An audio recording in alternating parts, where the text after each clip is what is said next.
Godot, an open source game engine for both 2D and 3D games. Godot has an easy to use editor which comes in a very small executable. The programming language used is similar to Python and is called GDScript, but C# is also possible to be used, and the same goes for C++, but that one comes with a small amount of headaches. Godot is a node-based editor. Each node is responsible for a specific part. Exporting projects is easy and possible for various platforms. For exporting to consoles, you'll however need to use third-party tools. And talking about exporting projects, these are some games you might know which were made in Godot. Pingo Adventure, a 3D platformer featuring a physics simulated world where players navigate environments like rainforests, ancient ruins, and lava-filled dungeons. Cassette Beasts, a monster collecting RPG where you transform into creatures by recording them on cassette tapes in an open world setting. Delquest Defense, a tower defense game in which you play as a character called Nell, so kind of third person but still a tower defense game.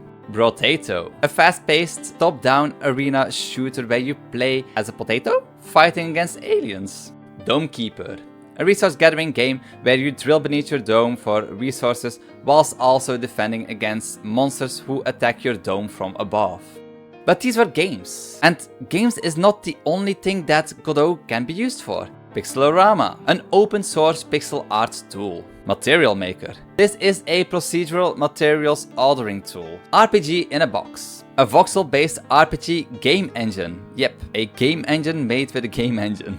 Gozen, an upcoming video editor which has as aim to become the go-to video editor for creators and beginners. And yeah, that last one is my own personal project, which went into alpha some time ago. Subscribe to follow that development journey, by the way. Some very noticeable features about the Godot game engine is that you can not only use it for games, but also for software. Furthermore, it's lightweight and comes as a single executable. It even runs on the web.